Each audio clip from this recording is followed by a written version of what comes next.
ఈ సర్క్యులర్ గురించి ఒక పోలీస్ ఉన్నతాధికారి నాకు తెలియజేస్తూ, మీరు ప్రభుత్వం పైన చేస్తున్న పోరాటం ఆపనట్లయితే, రైతులకు మద్దతుగా చేస్తున్న ఉద్యమాలకు మీరు మద్దతు ఇవ్వకుండా వెనక్కి రానట్లయితే మీ పైన ప్రభుత్వం తీవ్రమైన చర్యలు తీసుకుంటుంది. మీ పైన ఏదో ఒక రకంగా తప్పుడు కేసులు పెట్టి మిమ్మల్ని రిమాండ్కు పంపించి గతంలో ఉన్న తప్పుడు కేసులన్నింటిలో కూడా పీటీ వారెంట్ తీసుకొని మీరు బయటకు రాకుండా చేసే కార్యక్రమం జరుగుతుంది. కాబట్టి మీరు ఈ ప్రజా పోరాటాల నుండి వెనకడుగు వేయాలని చెప్పి నాకు సలహాలు ఇస్తున్నారు. దాంతో పాటు నా మీద రౌడీ షీట్ కూడా ఓపెన్ చేయడానికి ప్రభుత్వం ప్రయత్నం చేస్తోందని చెప్తున్నారు. ఎంత హాస్యాస్పదం అంటే, ఈరోజు నేను నా పర్యటనలు, నేను చేస్తున్న కార్యక్రమాలు ఇది రాజకీయపరమైన కార్యక్రమాలతో కాకుండా, నేను ప్రజలకు సమస్య ఉన్నప్పుడు ఎక్కడైతే రైతులు ఇబ్బంది పడుతుంటేనో, లేదా మహిళలు ఇబ్బంది పడుతుంటేనో, లేదంటే అక్రమంగా అధికారాన్ని అడ్డం పెట్టుకొని హత్యలు చేస్తుంటే ఆ బాధితులకు అండగా నిలబడడానికి నేను వెళ్తుంటే,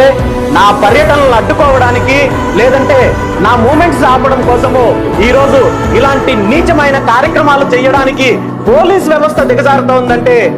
ఈ రాష్ట్రంలో ఏం జరుగుతుందో ప్రతి ఒక్కరూ కూడా ఆలోచించాల్సిన అవసరం ఉంది. ఈ రాష్ట్రంలో శాంతి భద్రతల సమస్యలు లేవు, లేదా మరొక సమస్యలు లేవు, వేరే సమస్యలు ఏవీ లేవన్నట్టు నా మీద నా పర్యటనలను అడ్డుకోవడం కోసము ఈరోజు పోలీస్ వ్యవస్థ ఇంతగా తీవ్రంగా ప్రయత్నం చేస్తోందంటే, ఇంతగా ఒత్తిడి చేసి పోలీస్ వ్యవస్థను దుర్వినియోగం చేయాల్సిన అవసరం ఏంటని చెప్పి ఈ సందర్భంగా నేను ముఖ్యమంత్రి చంద్రబాబు నాయుడు గారిని ప్రశ్నిస్తున్నాను. నేనేమైనా మీలాగా అధికారాన్ని అడ్డం పెట్టుకుని వేల కోట్ల రూపాయలు దోపిడీ చేశానా, లేదంటే ఎర్రచందనం దోపిడీ చేశానా, లేదంటే ప్రాజెక్టులు కాంట్రాక్టుల పేరు చెప్పి దోపిడీ చేశానా, పథకాల పేరు చెప్పి దోపిడీ చేశానా, లేదా భూములు ఏమైనా కబ్జాలు చేశానా? మీరు అధికారంలో వచ్చి మీరు అధికారాన్ని ఉపయోగించుకొని ఈ రాష్ట్రంలో వ్యవస్థలను నిర్వీర్యం చేసి ఏ విధంగా దోపిడీ చేస్తున్నారో, వేల కోట్లు లక్షల కోట్లు ఈ రోజు ఒక మాఫియా వ్యవస్థ లాగా తయారయ్యి రెండు